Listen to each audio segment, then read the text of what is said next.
guys, in today's video we're going to replace the cartridge, the faucet cartridge for a bathtub. It's been failing, so you will see when I open it. Cold water will run, and if I go all the way to hot water, you have nothing anymore. Either there are some debris inside affecting the cartridge or the valve, or it's just completely failing. So we are going to take that apart, replace it. That should be the exact replacement. You have two models, not really any way to know which one it is. This is a Moen 1224. We'll try that one and hope it is the right one and show you how to take that apart. It's pretty simple. You just have to keep parts in order. Let's go. And before doing that, you have to shut off the main water in your house, main water valve, unless you have a sub one on that circuit, which I don't think so.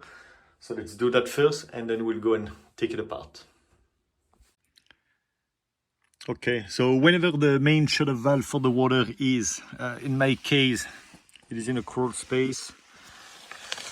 See that valve? I will turn it off 90 degrees. It is stopping the water flow. When it's aligned with the pipe, the water flow is open. So let's close that. And now we can go and work on that faucet. Okay, next step, we're going to take the faucet apart. So you have a little screw, you use an Allen key. It's on the bottom, you can either flip it here, that will open the water flow. I did flush, by the way, you see it's barely dripping.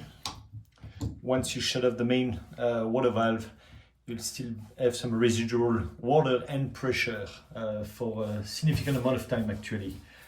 I just did part of the dishes. Anyway, remove the screw, remove the handle, put that safely on the side.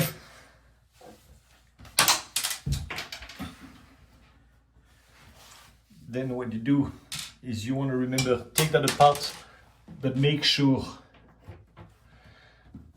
that this is, you remember the orientation of it. Using a screwdriver.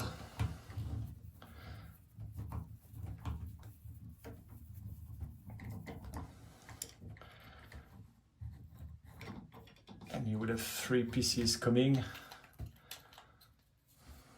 1, 2, and 3. Remember, keep them aligned. And I will put that on the side. Just have to remember the way it is mounted for the cold and hot water. Remove that ring. Okay, and then you want to extract the valve that is inside that element. That will be the tricky part. You can use a puller.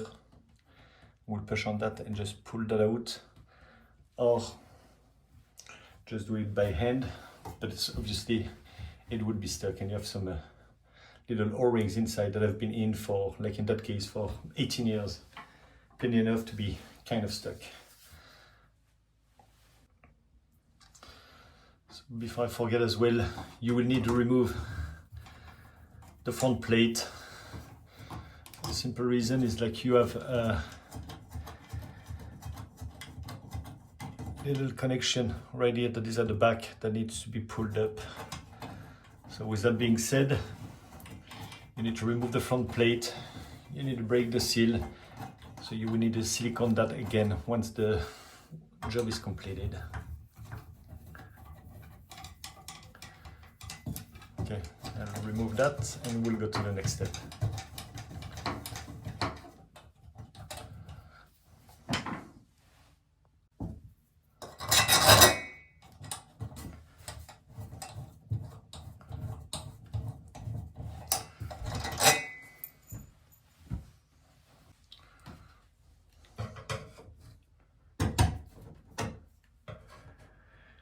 So we'll use those grooves gently.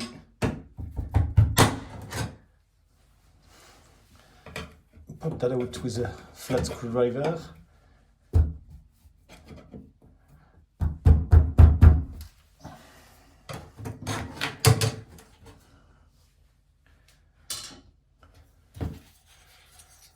Here we go. You have the seal, so we need to redo that. That's a very tiny one.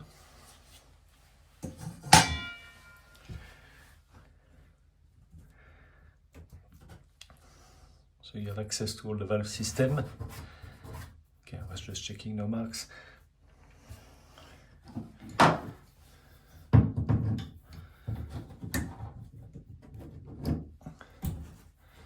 Here we go. You will remove that retaining piece. Okay, so now we'll try to extract the valve. I found a screw in my stash. That's a screw that same type of screw that you would have on a puller. I don't have a puller, so we'll screw that one into the brass tip and try to pry it and see if it want to slide out. And if not, I will need to acquire a puller. That sounds like it's pretty stuck.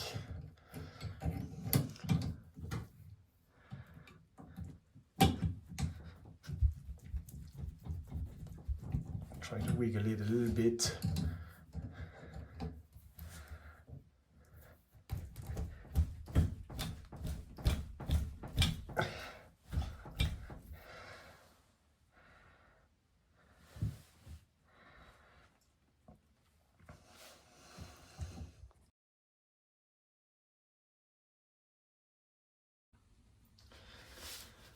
Okay, now we're back on the phase of extracting the valve. I had to go and replace it actually.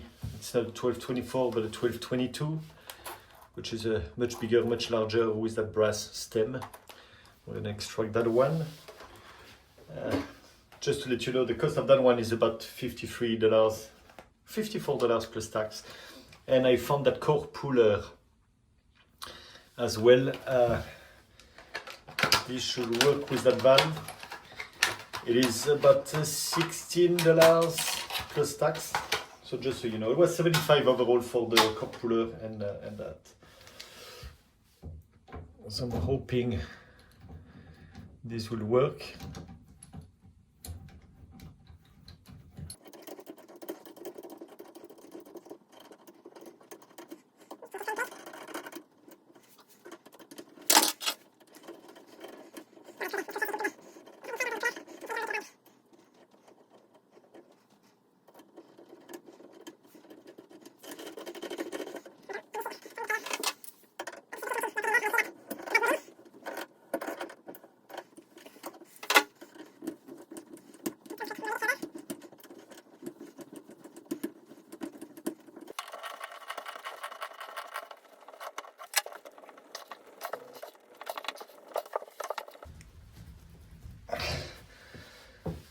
So I'm all the way at the end of the puller. I have to pull pretty hard now on it.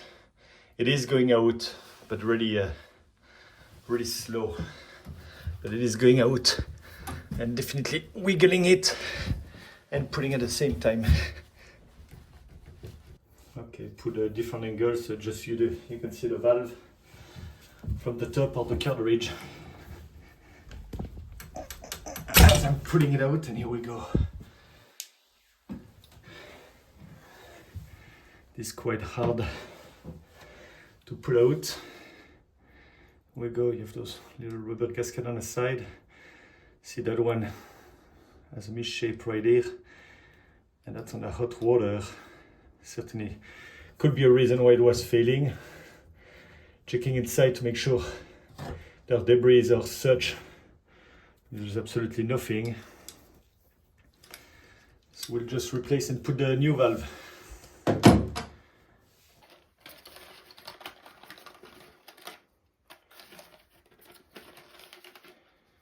And it is coming with some fluid, some lubricant. If not, I would have used some marine grease that you would put on those O-rings or gaskets and that O-ring, just to ensure like proper seal and ease the slide through. Just make sure the H and C, hot and cold, is on top, exactly like the old one was. The hot orifice would be on the back side, the cold is on the forward side. It will slide as is, just line up the on and cold vertically so it gets into that groove. Put it back, then put everything back the way it was, and we're good to go. Okay, according to the manufacturer's recommendation of the valve, they're actually asking, it is pre-lubricated. You can see it's pre-lubricated because they're showing to put actually some lubricant on the inside of those two gaskets as well. So I will put some pretty generously on top of those gaskets. I'll put on the O-rings. They're not talking about the O-rings, but it doesn't make sense to me. Every O-ring should be lubed.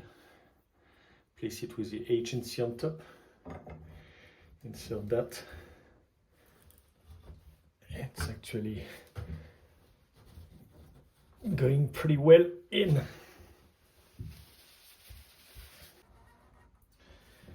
Okay, the valve is in place on the cartridge. The easiest thing, I tried almost to tap it. It would not go through all the way. I pulled it back out, realigned it, pressed with my thumbs on both of those tabs, but very close to the shaft, so you don't bend the top.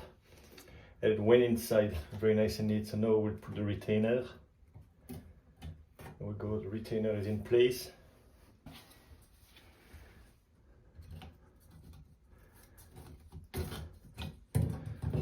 I'll put back that plate. We need to reseal that properly so I have no inside leakage. So you need to clean that, but just for the video purpose, I will just put everything back in place the way it was.